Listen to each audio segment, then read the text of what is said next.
تو اگر یہ وہاں ہوتے تو انہوں نے سب سے پہلے تو لاک ڈاؤن لگا دینا تھا، ان کی سٹیٹمنٹس آ کے بند کر دو پاکستان کو. تو اگر وہ بند کر دیتے، آگے مشکل حالات تھے، تو یہاں تو لوگوں نے بھوکے مر جانا تھا. تو ہم نے جو اسمارٹ لاک ڈاؤنز، ان کی تنقید بھی سنی، تو شکر کریں کہ یہ اللہ نے ان کو تب وہاں نہیں رکھا ہوا تھا. اس کے بعد آخری 2 سال 5.7% پہ ہماری اکانومی اوپر گئی اور 6% پہ اوپر گئی. اور یہ یاد رکھیں کہ 17 سال میں بہترین پاکستان کی اکنامک پرفارمنس تھی. ہمیں پرابلمز آ رہے تھے. پرابلمز کیا تھا کہ دنیا میں کرونا کی سپلائی سائڈ کی رکاوٹ کی وجہ سے جو اوپر گئی، وہ جس کو کہتے ہیں کموڈٹی سپر سائیکل، انرجی کی قیمتیں اوپر چلی گئیں، گیس کی سب سے زیادہ، تیل کی، کوئلے کی، سب اوپر چلی گئی. اور اس کی وجہ سے ساری دنیا کے اندر مہنگائی آئی. تو ہم بھی مہنگائی سے ڈیل کر رہے تھے. ہمیں مسلسل انہوں نے کہا کہ مہنگائی میں ملک تباہ ہو گیا. لیکن یاد رکھیں کہ سب سے بڑا جو چیز مہنگائی کرتی ہے وہ تیل ہے. تو ہمارے زمانے میں آخری سال میں $110 سے $115 پہ تیل چلا گیا تھا. ان کے دور میں ابھی $65 تھا، اور اب کبھی $70 ہوتا ہے، $80 پہ سنا ابھی گیا ہوا ہے. تو فرق دیکھیں کہ تیل کا تب کتنا مہنگا تھا، اب کتنا مہنگا. تو ان کا تو کوئی اتنا بڑا کرائسس نہیں تھا. ہم نے سب سے زیادہ کرائسس ڈیل کیے.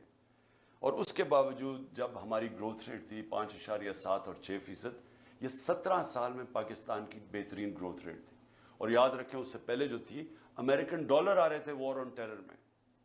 اس سے پہلے جنرل ضیاء الحق کے تب پھر ڈالرز آ رہے تھے افغان جہاد میں.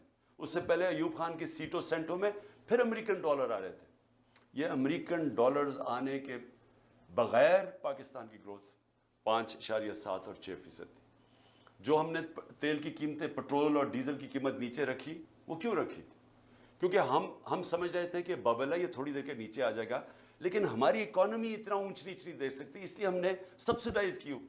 کیونکہ ہم نے روس سے جب میں وہاں گیا، میں نے صدر پوٹن سے جب ملاقات ہوئی، ہم نے ان کو بتایا کہ ہمارے ملک میں یہ آپ کی ٹینشن کی وجہ سے تبھی تیل کی قیمتیں اوپر چلی گئی تھی. تو انہوں نے پھر اپنا انرجی منسٹر بھیجا، حماد اظہر سے ملاقات ہوئی، اور ہماری انڈرسٹینڈنگ یہ تھی کہ ہم نے جس طرح ہندوستان سستا تیل روس سے لے رہا تھا، پاکستان نے بھی لینا تھا. اور بدقسمتی سے آتے ساتھ ہی آپ کو پتہ ہے کہ سازش شروع ہو گئی. واپس آئے تو ووٹ آف نو کانفیڈنس ہو گئی، اور اس کے بعد ہماری گورنمنٹ چند ہفتوں میں چلی گئی. تو وہ بیچ میں چیزیں رہ گئی.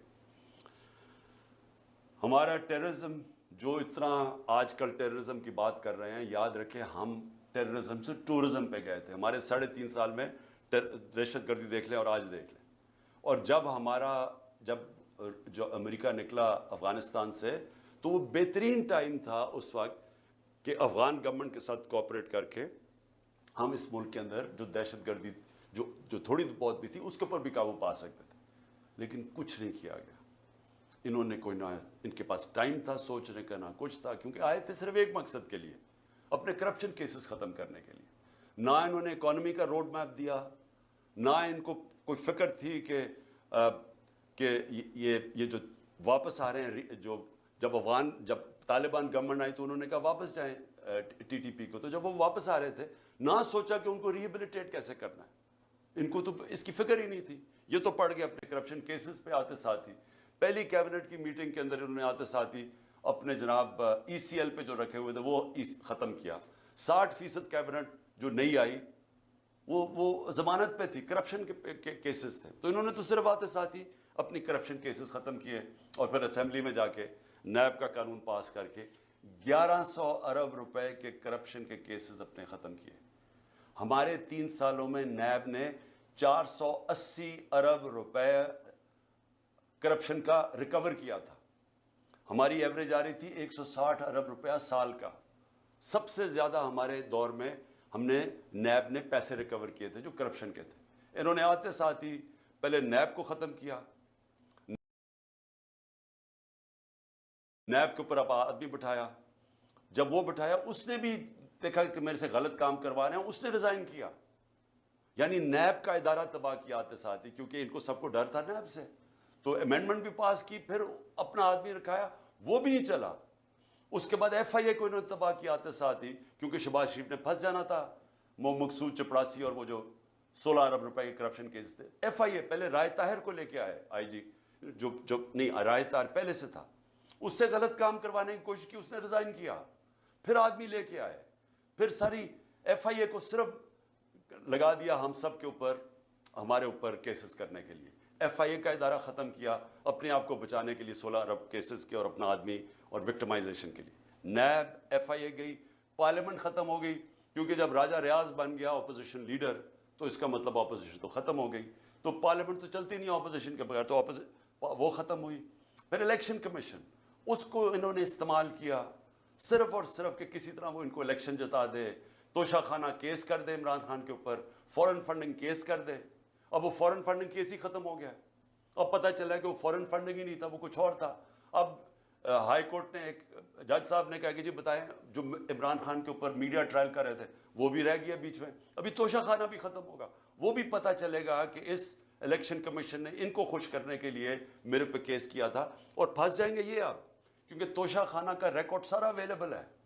تو توشہ خانہ کا جب ریکارڈ اویلیبل ہے, انہوں نے اپنے پیر پہ کلہاڑی مار دی ہے, کیونکہ اس میں نواز شریف اور زرداری نے پھنس جانا ہے توشہ خانہ میں. اور انشاءاللہ ان کی جو گاڑیاں انہوں نے چوری کی ہیں وہ بھی ہم سامنے لے کے آئیں گے. اس کے بعد میڈیا, جو ایک ستون ہوتا ہے ڈیموکریسی کا, اس کے اوپر واردات شروع ہوئی.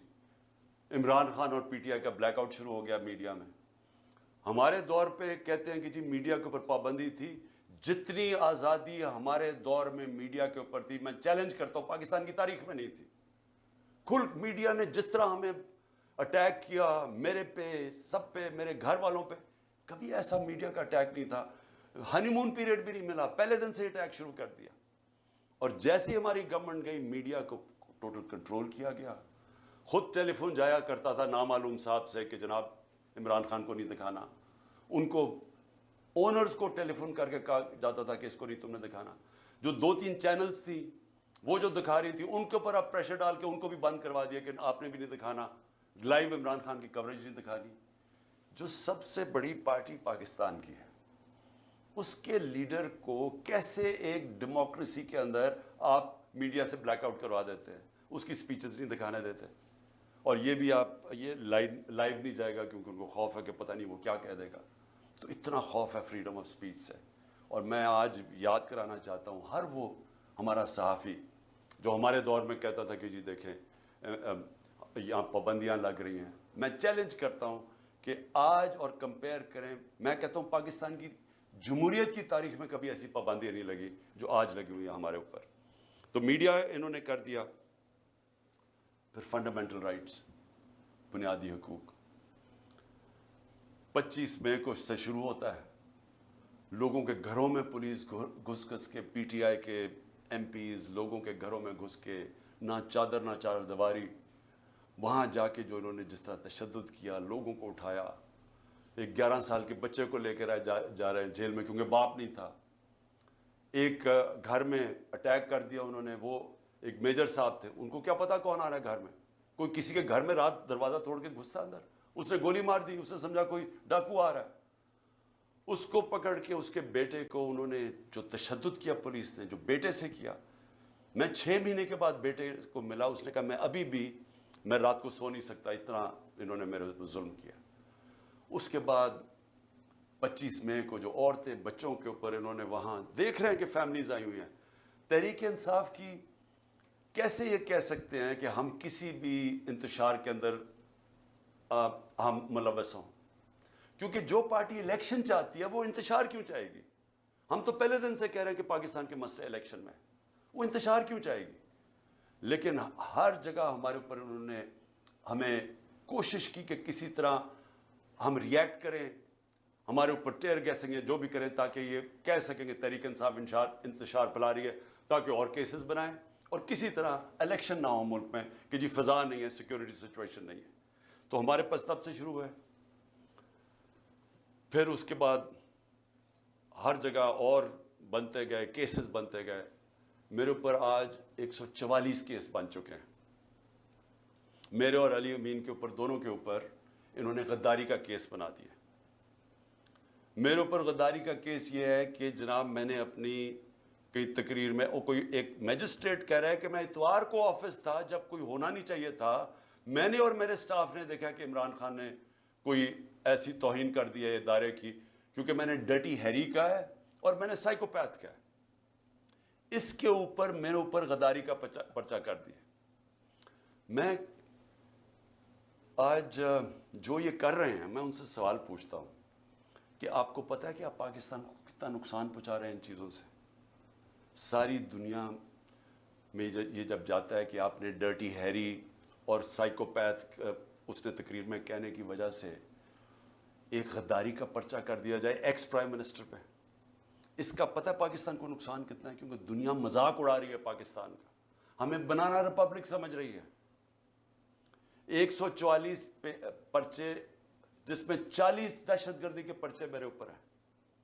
یہ ساری دنیا، اب باہر کی چینلز ساری انٹرسٹ ہے، یہ ساری چیزوں کی رپورٹنگ ہوتی ہے۔ تو کس کا آج پاکستان کا کیا امیج باہر جا رہا ہے کہ پاکستان کے اندر بنانا ریپبلک ہے؟ یہاں کوئی قانون ہی نہیں ہے، کوئی بنیادی حقوق کی حفاظت ہی نہیں ہے، جمہوریت ہی نہیں ہے، اور سارے ہمارے ایک وقت پہ 3100 ہمارے کارکنوں کو پکڑ کے جیلوں میں ڈال دیا۔ ایک طرف الیکشن اناؤنس ہوا ایک طرف ورکر کو پکڑ کے جیلوں میں ڈال رہے ہیں۔ اس کے بعد سوشل میڈیا کے لوگوں کو اٹھا رہے ہیں، اغوا کر رہے ہیں، وہ غائب ہو جاتے ہیں۔ ہمارا اظہر ماشوانی غائب ہو گیا 7-8 دنوں کے لیے، پتہ نہیں کدھر گیا، ساری فیملی گھر والے میرے سے پوچھ رہے ہیں۔ پوری طرح اس ملک کو سمجھنا چاہیے کہ جب یہ مسنگ پرسن ہوتا ہے، یہ جو بلوچستان میں روتے ہیں لوگ، یہ جو کراچی میں لوگ کہتے ہیں کہ یہ اٹھا کے لے گا کسی کو، اس گھر کے اوپر کیا گزرتی ہے جب آپ کسی کو اٹھا کے اغوا کر لیتے ہیں؟ اور پھر اعظم سواتی سے جب اس کو ٹارچر کیا جاتا ہے، اس کو کسٹوڈیل، پہلے تو اس کو بچوں کے سامنے، اس کے پوتے اور پوتیوں کے سامنے مارتے ہیں آ کے 3 بجے گھر میں گھس کے، پھر اس کو اٹھا کے لے جا کے ننگا کر کے ٹارچر کرتے ہیں 75 سال کے آدمی کو۔ اس کے اندر اتنا غصہ ہے آج، کیونکہ جب آپ کسی سے اس طرح ذلیل کرتے ہیں، آئین کا جو آرٹیکل 14 ہے جو رائٹ ٹو ڈگنیٹی دیتا ہے، ہمیں ہماری عزت نفس کی حفاظت کرتا ہے، جب آپ اس کو ننگا کر کے ایک ٹویٹ کے اوپر کہ اس نے باجوہ کو کہہ دیا کہ NRO 2 آپ نے دیا ہے، اس کے اوپر اس کو ننگا کر کے اس کو تشدد کرو، سوچو کہ اس کا کیا امپیکٹ گیا، ہماری پارٹی پہ کیا امپیکٹ گیا۔ اور سب کو پتا ہے کون اس کے پیچھے تھا، پولیس نہیں تھی، نامعلوم افراد نے یہ کیا، گل سے یہی کیا ہے۔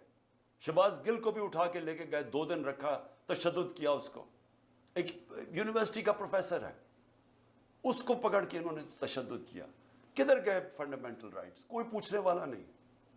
خوف ہے ساری جگہ کہ او ہو جی نامعلوم نے اٹھا لیا، خوف ہے ان کا کہ کوئی سب ان کے سامنے ڈرتے ہیں۔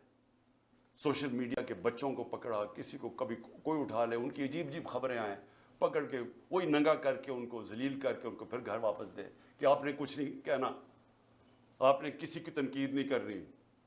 کوئی یہاں ایک ایسے انٹچبلز ہیں، ان کا نام بھی نہیں آپ نے لینا۔ یعنی یہ کوئی مشرف کے مارشل لاء کے اندر ہم نے کبھی اس طرح کی سختی نہیں دیکھی۔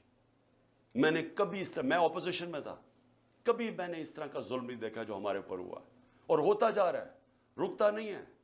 ہمارے جو لوگوں کو اٹھاتے ہیں وہ سب بتاتے ہیں، ان کو پکڑ کے لے جاتے ہیں، روزوں میں انہوں کو اٹھایا، نہ ان کو روزہ کھولنے دیا، گندا پانی دیں، پھر کوئی نامعلوم افراد آ جائے ان سے پکڑ کے لوگوں کو ان کو پھینٹا لگایا ان کو۔ اور پولیس کا میں یہ کہہ دوں کہ زیادہ تر پولیس ہمارے ساتھ سمپیتھیٹک تھی۔ لیکن میں اب اپنے گھر کا بتانا چاہتا ہوں کہ میرے گھر کے اوپر جو یہاں اٹیک ہوا، دیکھیں پہلے آپ سمجھ جائیں کہ وہ ہوا تھا، ایشو تھا کیا، وہ وارنٹ کس چیز کی تھی؟ وارنٹ یہ تھی کہ ایک